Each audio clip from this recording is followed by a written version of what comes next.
Hello everybody, welcome back to 539 Productions. So I'm in the middle of the country down this crazy little one-lane road which led into the forest for a little bit here. It looks like it's just a tiny little wooded area along this country road, and I'm at a place known as Bond Cemetery. What an absolutely amazing looking place, and I can't wait to see what we can find here. It already looks like there's gonna be some Civil War era graves here, maybe even older, but the entryway was absolutely epic, and I'm really excited to see what's here. And I was kind of expecting it to look a little bit more ragged than it does. It even appears that there are some newer burials here.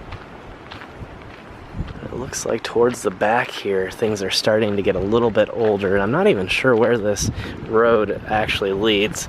I parked up towards the front just in case I needed to leave quickly, and now I'm gonna walk it all the way to the back, but it looks like it's just a loop at the back to turn around, so I could have actually come all the way to the back and been fine.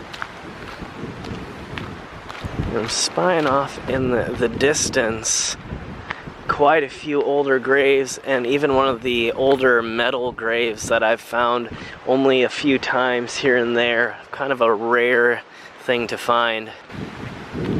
I absolutely love this place so far. There's even some seating way in the back here. I don't know if maybe it looks like a few people have set up benches so that they could come and visit their loved ones. I'm surprised at how many newer graves there actually are. Looks like this last name is Sturgeon. A lot of this is pretty worn away, but comparatively to some of the places I've been here today, it actually is looking pretty amazing. They have taken quite loving care of this place.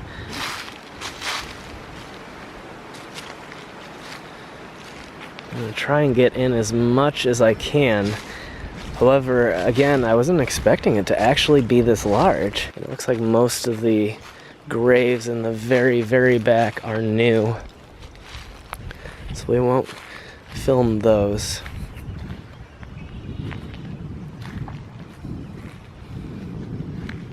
I really like the big style lettering that they've put on this headstone here. Seems like it makes it stand the test of time just a little bit better, although it has sheared off and now been just placed up against the other section of it. However, in a lot of cases with these thinner markers, that's really the only thing you can do. Otherwise they'll just fall again. And many of these headstones are actually very, very small. And they may be infant and children's stones. And you can see here that they are the children of a couple. So it looks like this section here is the children's section.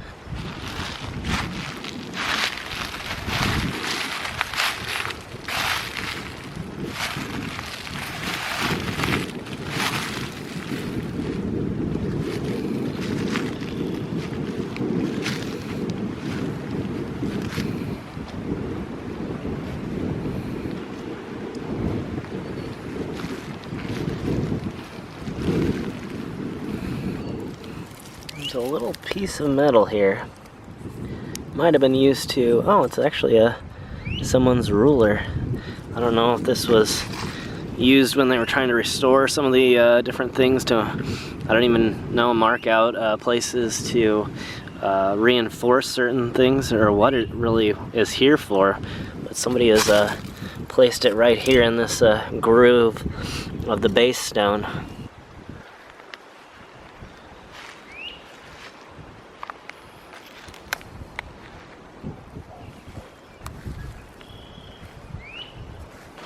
Must have been that somebody's marker here has just been leaned up against the granite marker for Franklin and Mary. Looks like Frazee or Frazee. I'm not sure exactly how you pronounce it, but you can see that the WP here doesn't seem to match and may have been a daughter that potentially got married later on in life and had a different last name, or it could just be somebody completely different that their base stone was so worn away they couldn't use it anymore. I'm not seeing anything against the fence line. It does drop off down into a little creek bed.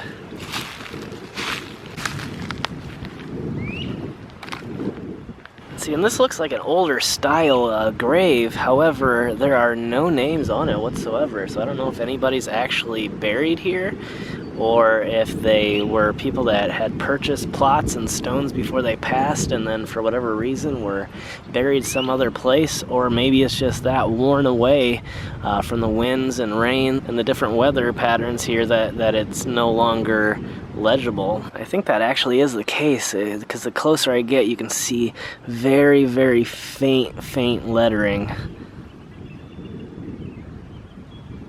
Kind of strange though, it's almost to the point where it looks like it was like sandblasted off. Like, I don't know how that level of decay occurs and yet it still looks so brand new. And the only other thing I can think of is that in an effort to restore it, they've sandblasted it down and they're gonna re-engrave it, but I don't know. I don't see that happening.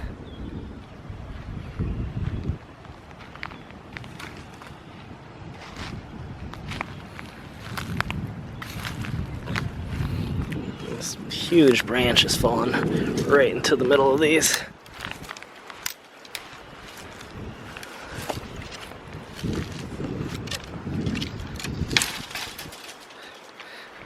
It's better at least.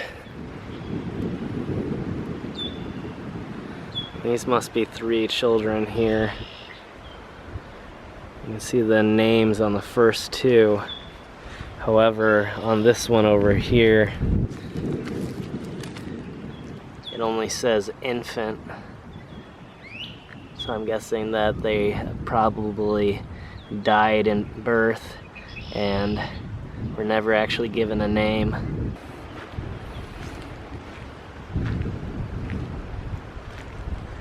Right over here, the grave of Eliza McKinley is one of these amazing looking stone markers that are made to look a lot like the stone pinnacles but are actually made of metal. And if you give it a little tiny knock, you can tell that it's completely hollow on the inside. It's actually the marker for both her and her husband. And it appears her husband's first wife as well. And on the very front side is the name of Margaret, which was James's 3rd wife, which I've never actually heard before a family like that being buried all together.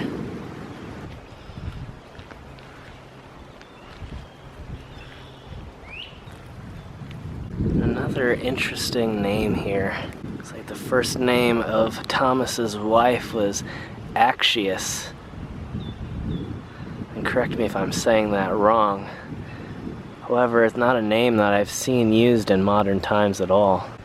And there's been a little bit of visible restoration work done down here. They've used some metal rebar to prop up the grave of William Bond. And there are still people coming out and laying flowers. It doesn't look like it happens very often, but maybe once a season.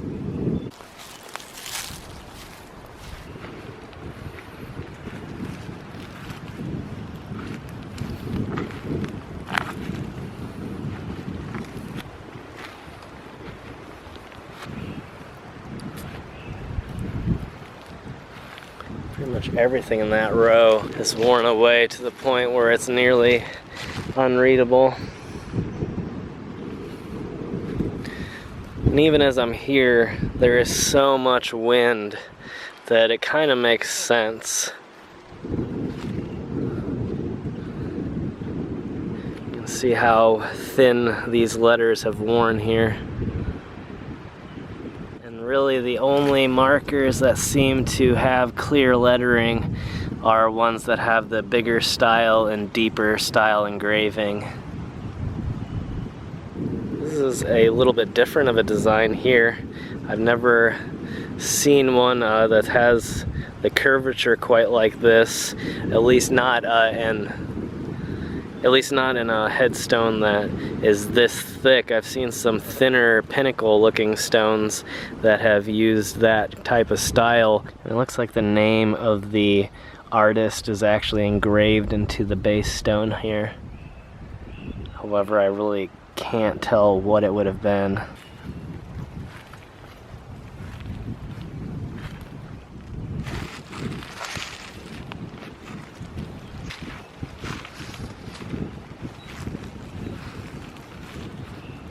I always love when people use this type of stone. The pattern and coloring on it are so amazingly gorgeous. And I don't know how well it's going to translate to video, but it's sort of this very light grayish blue. And the last name here at the bottom is actually a little bit more faded than the lettering at the top because it appears to be a lot more shallow of an engraving. The stone next to it, which is engraved with, I think it says Father, is incredibly thick, which has saved it over the years from cracking and shearing off. There's a bit of poetry here engraved on the front.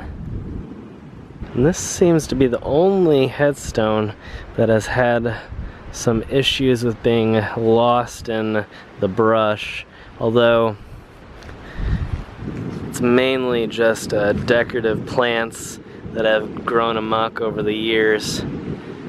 Other than that, though, it's in incredible condition. And with a little bit of careful weed whacking and some gravel or something underneath of it, it can be brought back to almost perfect condition. I wanted to check out the back here. The fencing looked kind of odd. There's a fence that goes off in this direction, and then there's another one that's been added here, but there's some junk behind it like I've found previously. And there's a lot of tires, and then an old television just sitting back there.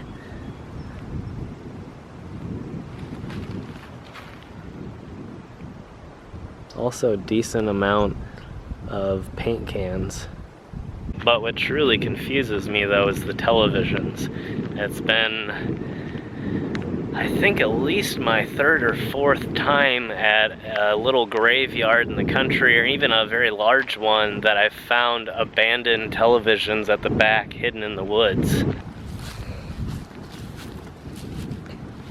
I think I may be coming upon another children's section, or a section that just has a very high amount of children's graves. These are definitely several children here, only a matter of months old.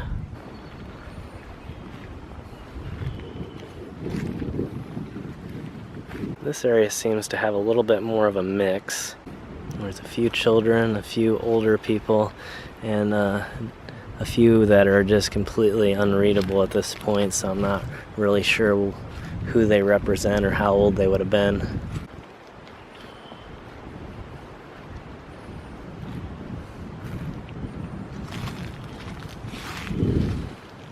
So far, I have not located anybody with either veterans markers or with the graves marked with their military record. It definitely seems like there must be a lot of wind, like I was saying earlier, as these branches just keep falling right into the graves.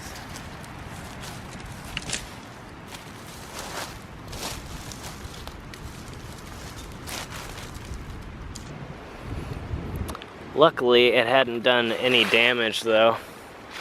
Had it been any larger of a branch, it could have.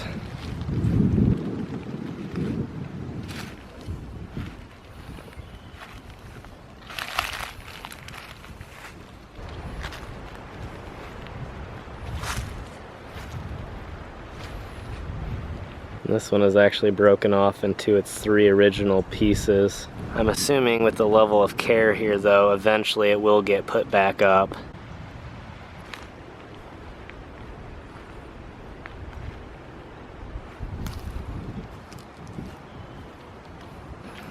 There's a small little pile around this large marker, and may used to have been inscribed with the names of more family members, perhaps their children.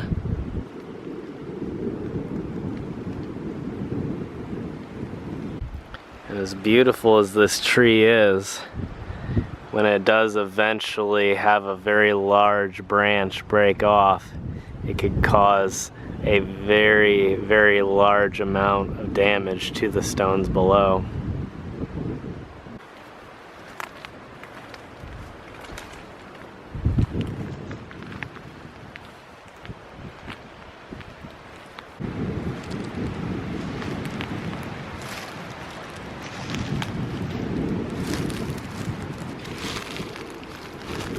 And these two seem to be the very largest headstones in this place. Again, it seems like the wind and the rain have worn it almost completely bare.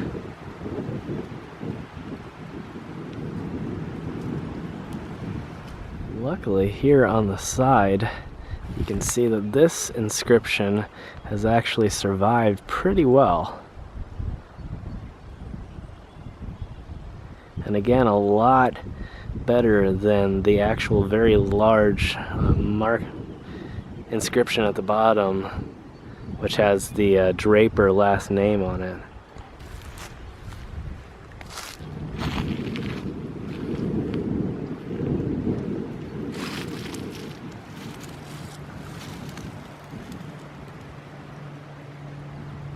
And behind the row here is several very, very small markers, all of which seem to be so worn away that they're completely illegible now.